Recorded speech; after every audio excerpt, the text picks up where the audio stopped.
우리 지난주에 1-6을 끝냈어. 오늘 처음 온 친구들 같은 경우에는. 그래서 오늘 어디를 펴냐면 흥선대원군 파트를 들어갔거든요.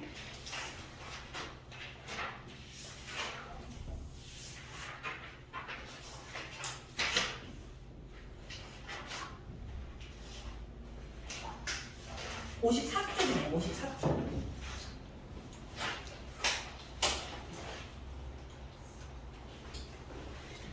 2단원의 시작이고 아마 너네 시험 범위는 2-4까지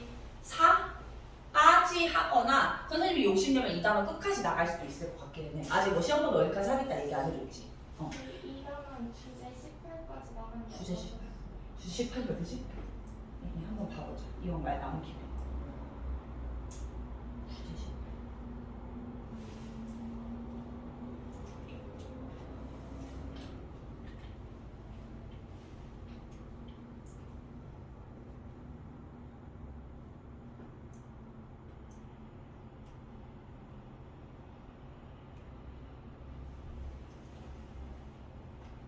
응? 주제 18? 교과서에 그 주제별로 잘 나눠서. 근데 18이 1단원인데? 20판. 아, 28? 28. 아, 28. 28까지 는 2단원에서 주제 30판인가? 20개씩 있지 주제. 그럼 38까지 할 거야. 38까지.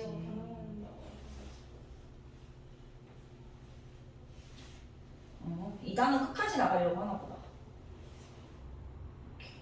2단원 들어갑니다. 얘들아, 2단원은 근대사 파트야, 근대사. 근대라고 하는 단어를 일단 먼저 한번 보자, 얘들아. 근대라고 할 때 근이라는 한자가 무슨 뜻일 것 같아? 뭘까? 가까울 근 들어봤어? 이 근방에 있다, 근처에 있다라고 얘기하잖아. 가까울 근자야. 그래서 근대라고 하는 말은 오늘날과 가까운 시기다라는 뜻이야. 그럼 오늘날과 가깝다는 건 무슨 말이냐면 엄밀하면 현재랑은 다른 시대인데 오늘날까지 영향을 주고 있는 시대인 거야. 너네가 1학기 때, 중간고사 때 시험 봤던 뭐 조선 이런 것들은 뭐 우리나라의 지금의 역사나 지금의 사회 모습에 영향을 주지 않죠. 뭐 고려가 뭘 했든 삼국이 뭘 했든 아무 관련이 없잖아. 근데 요 시대는 이때 있었던 일 하나하나가 쌓이고 쌓여서 오늘날의 모습을 만들었다고 보기 때문에 중요하게 보는 거야. 요 근대사 같은 경우에는 19세기 중반부터라고 보시면 되고요. 요 19세기 중반에 고종이 즉위했을 때부터를 우리나라에서는 근대사라고 보는 거야. 근데 이 고종 같은 경우는 너네 이번 시험 범위 내내 왕이 한 번도 안 바뀔 거야. 너네 시험 범위 전체 다 왕이 고종이야. 근데 이 고종 때 시험 범위 전체가 아니라 1-6 빼고 2단원에서 전부 다 고종이고요. 이 고종이 즉위했을 때 나이가 12살밖에 안 되는 어린 나이였단 말이야. 그래서 고종 대신 고종의 아버지가 대신 정치를 하죠. 누구? 흥선 대원군이 대신 정치를 하는 거야. 아들 대신. 그래서 우리 2-1 소단원은 전체가 흥선대원군 집권기라고 얘기를 하게 돼요. 흥선대원군 집권기. 얘들아, 우리 2단원부터는 만약에 내가 진짜 100점을 받아야 된다라고 하면 주요 사건의 연도를 좀 외워야 돼. 외우지 않으면 문제를 못 푸는 케이스가 있거든. 뭐 그 정도 한두 문제 버리겠다라고 하면 안 외워도 되지만 100점 받고 싶으면 외우셔야 되고요. 근데 당연히 연도는 지금 당장 안 외울 거야. 외워봤자 까먹으니까 외우라고 안 할 건데 쌤은 미리미리 연도를 써줄 거야. 그러면 눈에 익혀주시면 돼요. 대충 이때가 흥선대원군이구나 이렇게 알겠죠? 흥선대원군은 고종이 즉위했던 63년부터 해서 73년까지 딱 10년 동안 정치를 하게 됩니다. 얘들아, 그러면 63년도에 이 고종이 12살이었단 말이야. 그러면 73년에 고종은 몇 살이죠? 22살이지. 근데 조선시대는 16살부터를 성인이라고 봤기 때문에 22살이면 성인이 되고도 한참 지났을 때잖아. 지금으로 치면 30살 넘었을 시점이라고 보면 돼. 근데도 아버지가 여전히 정치를 하고 있다는 건 비정상적인 상황이었겠지. 그래서 우리는 흥선대원군이라는 사람에 대해서 캐릭터를 잡고 간다면 약간 고집불통, 독불장군, 그리고 권력에 대한 욕심이 있다. 이런 이미지 가지고 들어가시면 좋아요. 오케이? 자, 그럼 이제 본격적으로 흥선대원군 집권기를 보도록 합시다. 거기 큰 1번에 통치체제 재정비라고 나와있고 바로 1번 19세기 중반 정세가 나와있죠? 얘들아 19세기 중반에 요 고종과 흥선대원군이 권력을 잡았던 시점은 조선의 굉장히 큰 혼란기였어. 너네가 1학기 중간고사 때 했던 세도정치 시기였어. 세도정치는 뭐였냐면 왕의 권력이 굉장히 약했고 왜냐면 왕이 어릴 때 즉위했기 때문에 그 틀을 타서 왕의 외척이 권력을 잡았던 시기였어. 왕의 외척은 왕의 엄마나 아빠 쪽 엄마나 아내 쪽 집안의 남자들을 이야기하죠. 얘가 대표적인 세도가면 누구 있었게? 안동 김씨, 풍양조 씨 이런 애들이 있었죠. 그래서 얘네들이 권력을 장악하고 있었어. 왕보다 훨씬 큰 권력을. 그리고 얘들아 요 세도 가문들은 어떤 기관에서 권력을 장악하고 있었냐면 기억나지? 비변사를 장악하고 있었어. 그래서 이 비변사가 최고 관서였던 시절이었고 당연히 이런 혼란기 부정부패가 만연했던 시기에는 백성들에 대한 수탈도 심했을 거 아니야. 대표적인 수탈을 우리는 삼정예문란이라고 얘기를 하죠. 삼정예문란 뭔지 기억나 얘들아? 삼정예문란? 세 가지 세금 제도의 문란인데 전정의 문란, 군정의 문란, 환곡의 문란 요 세 가지를 합쳐서 삼정의 문란이라고 하죠. 전정의 문란 할 때 저는 밭전자를 써서 토지 이 토지에 대해서 세금을 내잖아. 그냥 그 토지세를 정해진 것보다 많이 걷었다라는 상황이라고 이해하시면 돼요.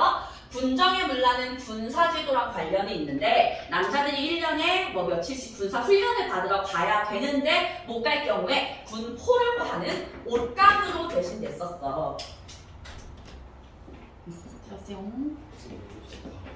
한 명 더 가야 돼요. 네, 서윤이랑 나요. 네. 앉아서 교재를 펴주시면 돼요. 54초. 군포를 거두는데 이 군포를 갖다가 한 사람에게 2중 3중으로 거뒀던. 그래서 거두기 위해서 아주 어린아이, 갓난아이 그리고 할아버지, 돌아가신 분한테까지 거뒀던 상황이었고 환곡의 문란이 당시 백성들이 가장 힘들게 했던 상황이었는데 환곡은 원래 뭐냐면 너네 1학기 중간고사 때 진대법 이런 거 다 했었을 거야. 봄에 복식을 빌려주고 가을에 추수하면 갚도록 했던 제도고요. 이자는 조금만 붙이는 얘는 일종의 복지 제도죠. 백성들 굶어 죽지 말라고.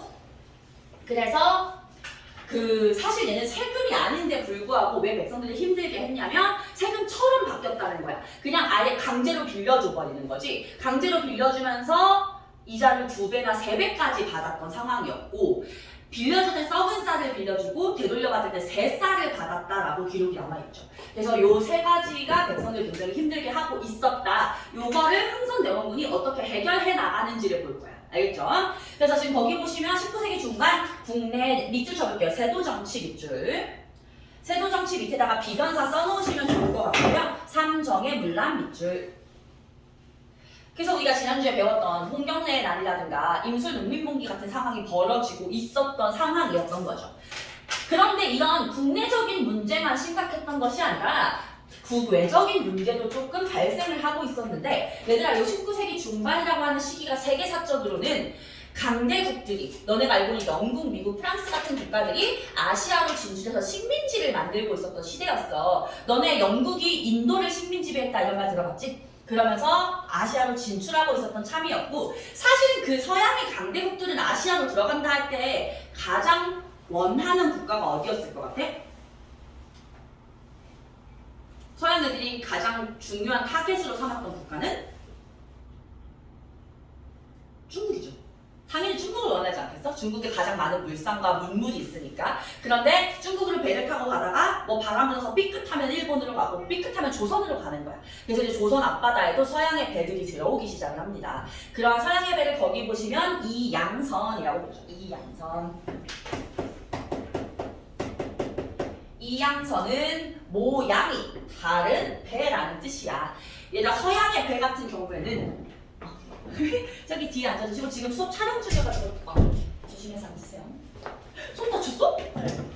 아니 이번에 왜 이렇게 한 군데씩 다쳐있는 애들이 되게 많아. 뭐 하다가 다쳤어? 농구하다가. 아 내가 이제 농구를 싫어해. 너무 무서워. 여기 농구. 그래도 오른손이 아니어서 다행이다. 너 왼손잡이 아니지? 네. 자, 교재 54쪽 펴주시면 돼요. 자, 서양의 배 같은 경우에는 우리나라 배하고 당연히 모양이 다를 거 아니야. 일단은 크기가 굉장히 크고요. 전쟁을 위한 군함이 아니더라도 그냥 일반 배나 상업 활동을 하기 위한 배더라도 대포를 다 기본적으로 달고 있는 특징을 가지고 있어. 그러니까 지금 우리나라 앞바다에 엄청나게 규모가 큰데 대포가 달려있는 배들이 막 나타나니까 얼마나 무서웠겠어. 그게 백성들에게 큰 혼란을 줬던 상황이라는 거야. 그리고 밑줄 치고 별표 해볼게요. 러시아가 연해주를 점령합니다. 러시아가 연해주를 점령해요. 연해주는 너네 이번 시험 범위는 물론이고 2학기 시험 범위에까지 계속해서 언급된 지역이라서 반드시 외우셔야 되는데 여기에요. 이 북한에서 위로 뻗어나가면서 바다를 끼고 있는 요 땅이 연해주입니다. 여기 지금의 러시아야. 블라디보스토크라는 러시아에서 굉장히 중요한 도시가 지금 여기 있어요, 얘들아. 그래서 북한 애들이 그렇게 여행을 많이 간대요, 블라디보스토크. 북한의 부자애들이. 어쨌든 간에 요 러시아는 요 19세기 중반 가서 요 땅을 중국으로부터 획득을 하게 돼. 그럼 얘들아 이게 우리나라에 어떤 영향을 주냐면 국경 지역에 한 번도 본 적 없는 백인 애들이, 그것도 엄청 거구잖아. 러시아는 곰탱이 같잖아. 막 수염도 엄청나게 나고 hin이 아니야 파란 눈에 큰 코를 갖고 있는 그런 애들과 국경을 닫게 된다라고 하는 건 조선시대에 굉장히 큰 충격이었고 위협이었어. 그래서 이 러시아를 어떻게 할 것이냐도 좀 심각한 사안이었다라고 하는 거죠. 그리고 우리의 주변 국가인 청과 일본이 일찌감치 개항을 합니다. 일단 개항이 무슨 뜻인지 알아? 개항? 항구를 연다라는 거죠. 항구를 오픈하는 거야. 열어서 서양이라든가 다른 국가의 배를 받아들여서 수교를 하겠다라고 하는 거지. 그런데 청과 일본은 일찌감치 했고요. 그 밑에다가 써보시면 청나라는 영국에 의해서 개항을 하게 되고 일본은 미국에 의해서 개항을 합니다. 요 정도는 우리가 우리나라 역사가 아니어도 알고 있어야 돼.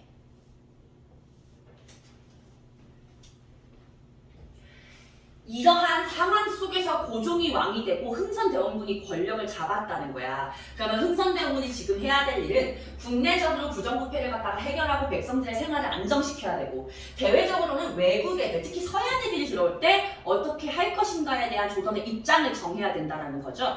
그러면서 이제부터 본격적으로 흥선대원군의 국내 개혁 정치부터 한번 보도록 할게요, 얘들아. 거기 보시면 아래 자료 1번이다. 자료들 중에서 지금 당장 볼 필요 없는 거 건너뛸 거야. 바로 2번 통치체제 정비 나와있죠. 자료 1번 밑에. 거기부터가 본격적인 흥선대원군의 국내 개혁 정치입니다.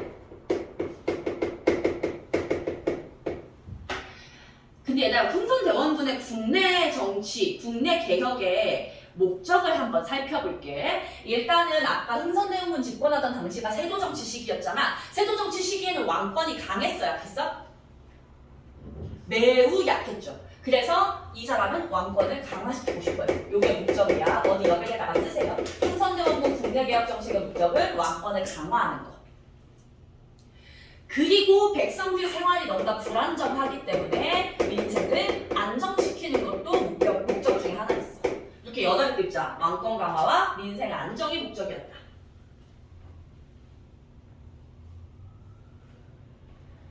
흥선대원군의 모든 국내개혁 정책은 요 틀 안에서 이해를 하실 겁니다.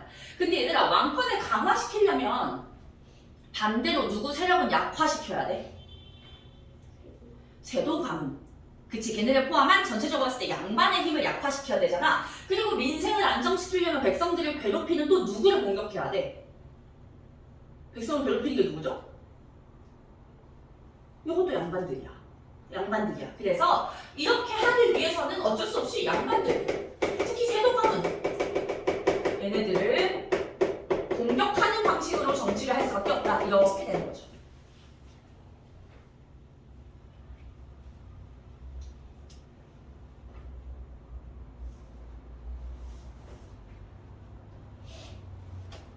그래서 바로 이번에 통치체제 정비 파트를 보면 왕권 강화라고 적혀있는 표 하나, 얘는 읽어만 볼게요. 안동 김씨와 같은 세도 가문을 축출합니다. 축출은 쫓아낸다는 소리죠. 그리고 종치를 발탁해요. 얘들아 종치는 외척의 반대말이라고 생각하시면 돼요. 외척은 왕의 외가 쪽 집안이면 중치는 왕의 친가 쪽 집안이라고 생각하시면 돼요. 이 사람들을 발탁을 했고 남인과 북인같이 다양한 정치 세력을 등용함으로 인해서 얘네들을 바탕으로 세도 가문을 조금 견제해 보려고 했다. 이해만 하시면 되고요. 통치체제 정비 파트 한번 볼게요. 세도 가문이 권력을 잡고 있는 기반이었던 비변사를 폐지합니다. 근데 얘가 조선 후기의 비변사가 어떤 관청이었냐면 원래는 국방 문제를 논의하기 위해서 만들어진 임시기구였어. 그래서 여진이나 일본의 침략에 대응을 하다가 임진왜란과 병자호란 같은 큰 전쟁을 거치면서 힘이 커진 거야. 그래서 얘가 정치까지 담당을 하는 기구로 커진 거였거든. 그러면 비변사를 없애면 얘가 하던 정치 업무랑 군사 업무를 할 수 있는 기관이 필요해질 거 아니야. 그래서 비변사를 없앤 대신 의정부와 삼군부를 갖다가 부활시킨다는 거야. 요게 굉장히 중요해요. 의정부랑 삼군부를 부활시켰다.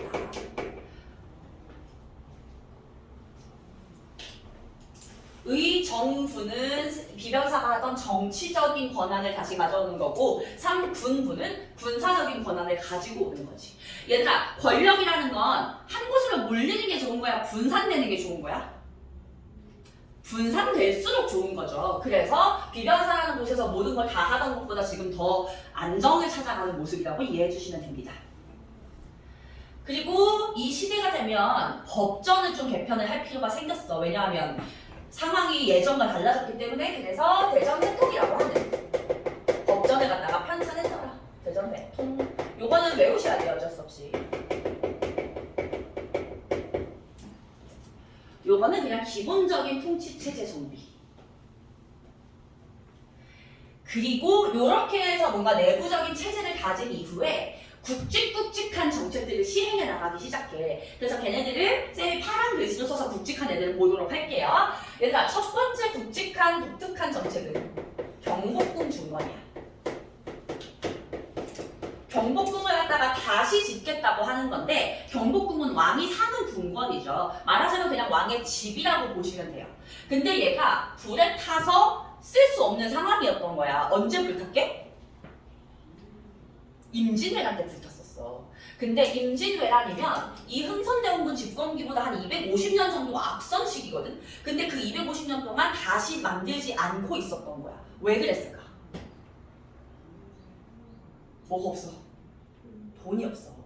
돈이 없고 백성들이 전쟁으로 지쳐있는 상황인데 백성들 노동력을 써가면서 이거를 지으라고 할 수가 없는 거야. 그래서 그동안, 그러니까 우리가 임진왜란 이후에 너네가 되게 많은 왕을 배웠을 거야. 방해군, 인조, 효종, 현종 다 배웠을 거야. 영조, 정조까지. 전부 다 경복궁에 살지 못했어.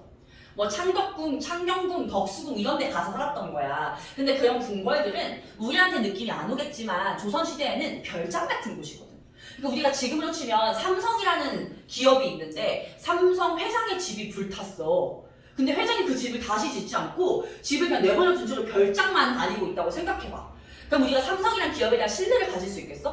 야, 이거 보니까 삼성 개털인가 봐. 어떻게 망하는 거 아니야? 이 생각이 들겠지. 그래서 왕실의 권위를 살리기 위해선 경복궁을 반드시 다시 지어야 된다는 거야. 목적은 왕권 강화. 교재에는 쌤이 왕실의 권위를 회복하기 위함이라고 보는 거죠. 왕권을 강화하기 위해서. 근데 중요한 건 뭐냐면 얘들아, 그 200년 가까이 되는 시기 동안 없었던 돈이 다시 생길 리가 없잖아. 재정을 그래서 마련을 했어야 됐어요. 재정. 경복궁 중건을 위해서 돈을 마련을 했어야 되는데 거기 보시면 키워드에다가 동그라미 칠게요. 당백전을 발행하고 원납전을 징수합니다. 당백전 발행, 원납전 징수. 요 두 개 엄청나게 중요한 키워드 얘들아. 당백전부터 볼게. 얘들아, 우리가 지난주에 조선 후기의 대표적인 어떤 화폐로 상평통보라는 것을 배웠었어. 얘들아, 당백전은 뭐냐면 상평통보의 100배 가치를 지니는 화폐였어. 일당백이란 말 들어봤지 얘들아. 일당백 하면 나 혼자서 100명을 상대해서 이길 수 있다라고 하는 거잖아. 요 당백, 상평통부 100개를 상대할 수 있다라고 하는 화폐인 거야. 엄청난 고액 화폐죠. 지금으로 치면 우리가 10,000원짜리 지폐가 제일 기본적인 지폐인데 갑자기 100만 원짜리 지폐가 생기는 상황이라고 보면 돼. 얘들아 그러면 이게 어떤 영향을 불러일으키는지 한번 생각을 해보자. 너희들은 이미 태어났을 때 5만원권이 있었지. 근데 아마 너네가 돈을 몰랐던 아주 어릴 땐 5만원권이 없었을 거야. 쌤 기억에 내가 중학생 때가 고등학생 때 5만원권이 생겼거든.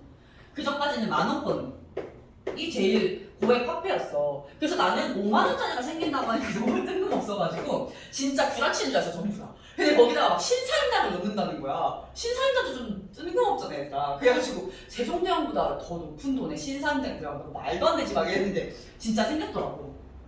자 그러면 어떤 변화가 생기는지 보자. 너네 설날에 세뱃돈 받지 얘들아.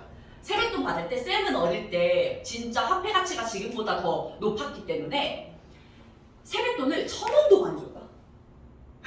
지금은 1,000원 주면 뭐 하세요 이럴 것 같은데 그때는 1,000원도 주고 3,000원도 줬었고 5,000원이나 만원짜리 주는 경우가 좀 희귀했어. 그래서 만원짜리 주면 진짜 최고 이거고 5,000원짜리 줘도 되게 감사했었고. 그래서 쌤이 어릴 땐 진짜 또 1,000원짜리가 핑크색이었거든. 그래서 핑크색짜리 화폐가 지폐가 되게 많이 쌓여 있는 거야. 그럼 막 동생은 돈 잘 모르니까 야 핑크색이랑 초록색 바꾸자 이거 막 바꾸기도 하고 막 그랬었거든. 근데 어느 순간 5만원권이 생겼잖아. 5만원권이 자리를 잡고 나서부터는 세뱃돈 받는데 1,000원짜리 주는 분이 일단 사라지고 만원을 딱 주시면 옛날만큼 기쁘지가 않아. 그냥 만원 주시면 만원 감사합니다 이렇게 받고 3만원 가끔 주시는 분이 있어. 그러면 이왕 하실 거 5만원 주시지 이 생각이 든다. 자연스럽게. 그래서 좀 찝찝해. 뭔가 3만원을 받아도 옛날 같으면 3만원이면 진짜 그날은 그냥 끝난 거거든. 그런데 또 이제 쌤이 막상 나도 이제 어른이 돼가지고 나도 조카가 생겼잖아. 조카한테 세뱃돈 주려고 보니까 만원을 못 주겠어. 5만원권이 있으니까. 왠지 만원을 주면 의도적으로 적게 주려는 게 너무 티가 나는 거야. 근데 3만원을 주다니 또 너무 쪼잔하고 5만원을 주자니 8살한테 5만원 너무 크잖아. 그래서 맨날 고민하다가 그냥 선물로 퉁치거든. 고액 화폐가 생기니까 얘들아 이런 현상을 물가가 올라갔다고 보는 거야? 물가가 내려갔다고 보는 거야? 물가가 올라간 거죠. 세뱃돈의 기준 시세가 만원에서 5만원으로 올라간 거잖아. 그러면 당연히 이만큼의 변화도 물가를 올라가게 만드는데 100배 가치를 지닌 돈이 생기면 물가가 어마어마하게 올라갈 거 아니야. 근데 이 물가가 자연스럽게 올라간 게 아니라 나라가 만든 화폐에 의해서 억지로 올라간 거기 때문에 당연히 경제력이 혼란을 낳는다는 거죠. 그래서 물가가 상승되고 경제가 혼란스러워지는 현상을 야기했다.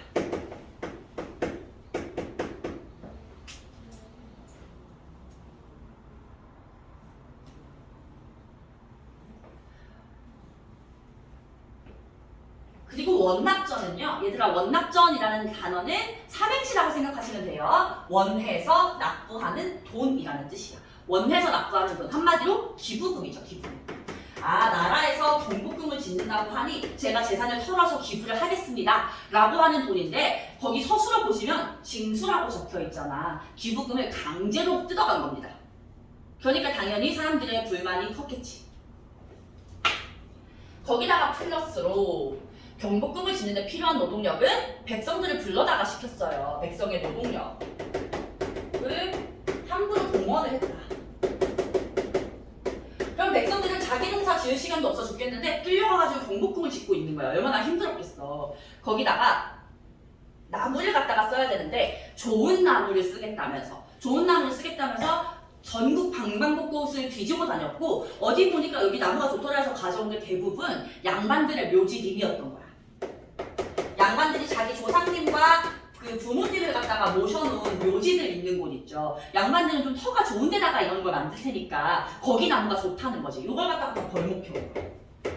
효를 목숨처럼 여기 조선 사회에서 있을 수가 없는 일인 거지. 그래서 이러한 일들을 다 통틀어서 봤을 때 이 경복궁 중건에 찬성하는 사람이 있었을까? 대체로 다 반대했겠지, 그치? 그래서 반드시 기억해야 될 거 결과 양반들 요 경복궁 중건 상당히 싫어했어요. 돈 뜯어가고 묘지를 벌목해 가니까. 근데 일반 백성들도 싫어했다는 거야. 당백전 때문에 경제 혼란스러워지고 나의 노동력을 동원하니까. 그래서 흥선대원군 말고는 그 누구도 원하지 않았던 정책이 경복궁 중건인 거 기억하시면 됩니다. 오케이?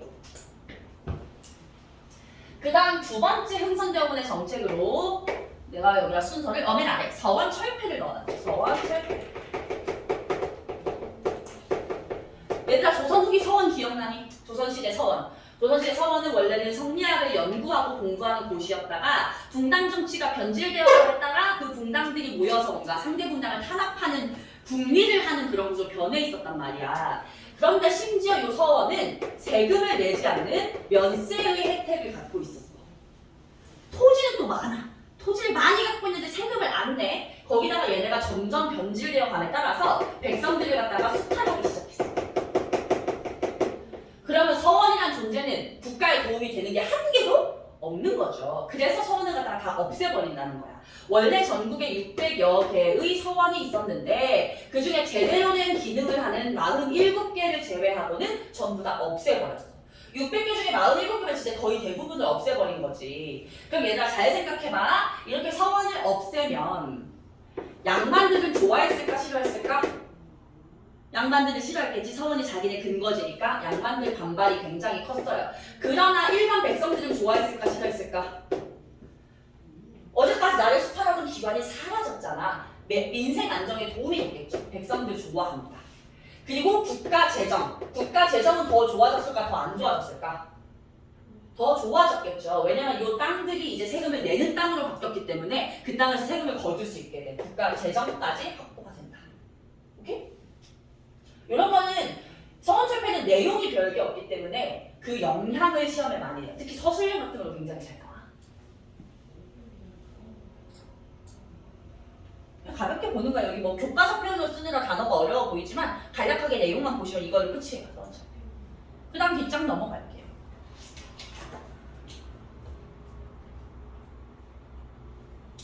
보시죠. 수치체제 개편.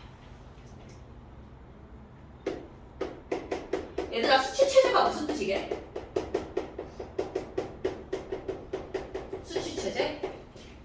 세금을 걷는다는 뜻이야. 세금 걷는 제도를 개편하겠다라는 거거든요. 이거를 뭐라고 이해할 거면 옆에다가 쓰세요. 삼정의 문란을 더 옳게 바꾸겠다, 시정하겠다라는 의미입니다. 삼정의 문란 시정. 거기 쓸 게 아니라 나와 있군요. 내가 써놨군요. 삼정의 문란 시정. 그래서 우리 아까 삼정의 문란이 뭐뭐뭐가 있었나 봤더니 전정의 문란, 토지세를 함부로 거둔다. 군정의 문란, 군포를 2중 3중으로 거둔다. 환국의 문란, 봄에 곡식 빌려주면서 썩은 쌀 주고 이자 2배 3배 붙여서 새쌀로 먹고. 요 세 가지 제도를 흥선대원이 하나하나 해결을 해나갔던 상황을 보도록 하십시다. 일단 전정의 문란은요. 체크할게요. 양전사업으로 해결을 해요. 양전사업. 얘들아 양전사업 자체는 여기서 그렇게 중요한 개념이 아니야. 근데 이 단어가 너네 시험범위 뒤에서 또 언급될 거기 때문에 반드시 잘 이해를 하셔야 돼요. 양전, 전 무슨 전자게? 밭전자, 토지. 토지를 침량한다라는 뜻이야. 토지 침량. 토지를 침량해서 어디부터 어디까지가 누구 소유의 땅인지를 명확하게 해서 세금을 제대로 거두겠다는 거야. 그런 과정에서 거기 보시면 토지 대상에서 누락된 토지를 색출한다고 나와 있는데 무슨 말이냐면 만약에 예를 들면 시연이가 농사를 짓고 있는 땅인데 나라에서 이 땅이 시연이 땅인 걸 파악을 못하고 있었던 거야. 그동안 시연이한테 세금을 안 걷었겠지. 그럼 이런 땅들을 찾아내야 세금을 제대로 거둘 수 있잖아. 그러면 굳이 다른 사람들한테서 세금을 추가로 거둘 필요가 없어지니까 누락된 토지를 찾는다는 건 이런 의미라고 받아들이시면 돼요. 그 다음 군정의 문란 해결했던 거 보도록 할게요. 얘들아 군포를 어린아이 갓난아기 죽은 사람 할아버지한테도 거뒀다. 이게 군정의 문란이었잖아. 그런데 사실 이거를 해결하기 위해서는 가장 쉬운 방법이 뭐냐면 양반에게 군포를 거두는 것이었어. 원래 양반들도 군포를 내야 되는데 그냥 아무도 안 내는 거야. 백제라 하고. 근데 그동안 왕들이 양반에게서 군포를 거두지 못했던 건 양반들의 반발이 무섭기 때문이었어. 근데 흥선대원은 고집불통의 독불장군이기 때문에 그게 무섭지 않은 거야. 옳은 건 옳은 대로 밀고 나가야 되는 성격이어서 양반한테 군포를 거뒀어요. 그게 호포제입니다. 쉬워. 호포제는 별표입니다. 이거 세 개 중에 제일 중요해요. 호포제, 양반에게도 군포 부과.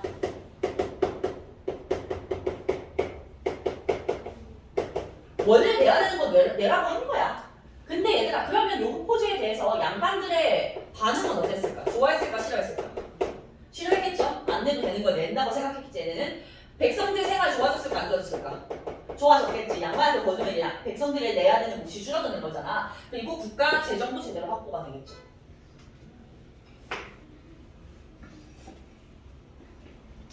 그 다음 한복에 분란 사창제 볼게요. 사창제. 얘들아, 한복에 분란은 곡식을 빌려주는 거잖아. 백성들에게 필요할 때 곡식을 빌려줄 수 있으려면 국가에서 창고를 운영해서 거기다가 곡식을 보관해놔야 되겠지. 그 창고의 이름이 환복인 거야. 근데 이 환복이라는 창고를 운영하면서 국가 관리가 이걸 당당하게 시켰더니 부정부패가 심했던 거잖아. 그래서 아예 환복을 어떻게 바꿔버리냐면 사창으로 바꿔버리는 거야. 그래서 사창제거든요. 사창이 뭐냐면 창고인데 무슨 창고냐? 개인 사자, 사사로울 사자, 개인이 운영하는 창고예요. 너네가 알아서 창고를 관리할 사람을 뽑아라라고 시킨 거야. 그러면 우리 백성들이 모여가지고 누가 이걸 관리할까라고 할 때는 어떤 사람을 뽑겠어? 제일 부정부패 안 하고 원래 곡식 착복 안 하고 그리고 양심적으로 할 것 같은 사람을 뽑겠지. 그러면 이런 비리가 생기지 않는다는 거야. 그게 사창제입니다. 지역 주민이 알아서 좀 인성 좋은 애를 갖다 뽑아서 관리하게 시켜라 라고 하는 거죠. 그래서 실제로 흥선대원군의 정책으로 민생이 굉장히 많이 안정됐다라고 보고 있어요. 그럼 얘들아, 지금 국내개혁 정치 요 칠판에다가 쓴 게 다야. 요것만 사실상 외우시면 되는데 요 전체적인 틀을 봤을 때 지금 대부분의 정책이 왕권을 강화하는 방향, 민생을 안정시키는 방향, 세도가는 양반의 세력을 약화시키는 방향으로 가고 있다는 게 느껴지시죠? 그래서 모든 정책을 양반들이 싫어하잖아. 그리고 백성들에게 도움이 됐죠. 근데 딱 하나 백성에게 도움이 안 된 정책이 하나 있어. 그건 뭐였지? 경복궁 중막. 요것만 백성들에게 도움이 안 됐는데도 흥선대원이 밀어붙였다라고 기억하시면 돼요. 특별하게. 알겠죠? 그래서 나름대로 좀 특심 있는 사람이다. 요거 이미지 지금 느껴지시죠? 자, 그러면 우리 다시 54쪽으로 가서 얘들아 개념부터 먼저 받고 사료들을 한번 보도록 할 텐데요. 자료 2번에 얘들아, 내가 자료 2번에 제목을 안 바꿔놨네? 뭐 복사하면서. 흥선대원군의 인사정책이 아니고요. 자료 제목 바꿀게요. 원낙전 징수라고 바꿀게요. 자료 2번 제목은 원낙전 징수. 경복궁 중동과 관련된 사료겠죠. 그러면 자료 2번의 박스 안에 사료를 서윤이가 한번 읽어보자. 흥선 경복궁을 짓는 일에 경복궁을 짓는 일에 재정이 메말라 일을 할 수 없게 되자 팔도의 부자를 명단을 뽑아서 돈을 거두어 주었다. 그리하여 파산사가 잇따랐다. 이때 거두는 원납전이라 하였는데 백성들은 이를 삐죽거리면서 이렇게 말했다. 원납전이 아니라 스스로 내는 돈. 이것까지 읽어보자. 스스로 내는 돈이 아니라 원납전 원망을 거친 돈이다. 오케이. 요거 원납전 두 번째 줄 키워드 체크하시고요. 아래 따옴표 안에 내용 밑줄 칩시다. 원납전은 스스로 내는 돈이란 뜻인데 원래는 그게 아니라 원망하여서 낸 돈이다, 원망하면서 낸 돈이다라고 부를 정도로 백성들의 원성이 자자했다는 거죠. 원래는 원납전을 부자들한테만 걷다가 나중에는 일반 백성들한테도 걷었다고 합니다. 아, 내가 이거 사료를 똑같은 걸 두 개 넣었는데 왜 그랬지? 실수도 이제야 발견했네요. 아, 이거 정말 짜증나요. 아, 이렇게 검수를 여러 번을 해도 발견을 못하는군요. 나에게 단 당백전 별표 하시고. 미안하네 여러분들, 이런 거를 이제야 발견하면 안 되는데. 당백전 별표 하시고요. 명목 가치는 상평 통보 1 문전의 100배였으나 실질 가치는 5, 6배에 불과하여 물가가 폭등하는 원인이 되었다. 얘들아, 요거 뭐 100배, 5배, 6배 이런 건 중요한 개념은 아닌데 지금 갑자기 우리로 치면 100만 원짜리 화폐가 생긴 거잖아. 근데 100만 원짜리 화폐가 실질적으로 뭔가 그 기능을 하려면 경제적인 바탕이 밑바탕이 되어야 되지 않겠어? 예를 들면 우리 요즘에는 100만 원짜리 솔직히 엄마 아빠들 보면 쓰잖아요. 얘들아, 뭐 너네 학원비 할 때도 100만 원은 뭐 여러 개 하면 쓰실 거고, 그치? 그리고 뭐 가방이나 이런 거 사시거나 할 때 100만 원은 쓰잖아. 근데 조선시대는 그게 아니었을 거란 말이야. 100만 원짜리 화폐가 필요가 전혀 없다는 거죠. 그래서 만들 때는 의도는 100만 원짜리로 만들었는데 실질적으로는 5, 6만 원 정도의 가치밖에 못 가졌다는 거지. 그러니까 제대로 기능도 못하고 물가는 올라가고. 이렇게 이해만 하시면 돼요. 뒷장 55쪽으로 넘어가서 자, 날개단 서원철폐 사료 별표 하시고 시험에 정말 잘 나오는 사료입니다. 요 박스 안에 있는 사료를 연서가 한번 읽어보자. 대원군이 0을 내려. 대원군이 영을 내려 나라하며 서원을 제나라하면서 사람이 군대를 추천하고 싸웠다. 조상에서는 없는 자리라도 있었다 하여 대원군에게 살인의 제사를 받드는 것은 사비의 보통을 기르는 것이므로 이 명령만은 거시기를 사옵니다 라고 반응하였다. 대원군은 크게 노하여 진실로 백성에게 해되는 것이 있으면 비록 공자가 다시 살아난다 하더라도 나는 용서하지 않겠다. 하늘과 서원은 우리나라 사냥의 제사하는 곳인데 지금은 도둑을 소홀히 되지 않았더니라고 말하였다. 오케이, 얘들아 어디 밑줄 그을 거냐면 밑에서 8번째 줄 따옴표 안에 진실로 백성에게 해되는 것이 있으면 비록 공자가 다시 살아난다 하더라도 나는 용서하지 않겠다. 요 부분이 들어가게 선생님이 편집하셔서 시험에 굉장히 잘 냅니다. 일단 너네 공자, 맹자 들어봤지? 공자, 맹자가 옛날 중국에서 유교를 처음 만드신 분들이에요. 그러니까 유교의 할아버지가 와도 서원 철폐할 거다라고 지금 얘기를 하는 거야. 백성을 위하지 않는다면. 그래서 공자라는 키워드 보고서 서원 잡으시면 돼요. 만약에 위아래 서원 키워드를 선생님 빼고서 시험에 내신다면. 알겠죠? 그리고 아래 홍보제 실시의 결과 그래프 별표 3개 하시고요. 얘들아 이게 흑백인데다가 글씨가 너무 작아서 잘 안 보일 텐데 한번 잘 봐봐. 홍보제 실시 전과 후를 비교하는 거야. 왼쪽 동그라미가 홍보제 실시 전이고 오른쪽 동그라미가 홍보제 실시 후예요. 얘들아 홍보제 내용은 누구에게 도군포를 부과한다는 거야? 양반에게도 군포를 부과한다는 거죠. 홍보제 실시 전 그래프 봐봐. 면제층 양반이 49%입니다. 보이시나요? 면제층 양반이 49%야. 50%나 되는 사람이 면제를 받고 있었어. 법적인 면제가 아니라 자체적인 면제예요. 근데 거기 보시면 15% 제일 칸 작은 데 보시면 나쁘층 양인이 15%야. 그럼 얘들아 15%의 사람들이 나머지 이 15 빼면 뭐니? 85% 사람들이 15% 맞지? 85% 사람들의 세금 목까지 다 내줘야 되는 상황이니까 얼마나 힘들었겠어. 그런데 호퍼제 실시 후를 보니까 납부층이 74%가 되고요. 그 74% 안에 양반과 양인이 둘 다 들어가요. 얘들아 이거 그래프 진짜 시험 잘 나오는 거라서 스스로 해석할 수 있어야 돼. 근데 뭐 어렵진 않을 거야. 납부층에 양반이 들어갔다는 게 포인트입니다. 그 다음 오른쪽 자료 4번 호포제 실시를 볼 텐데요.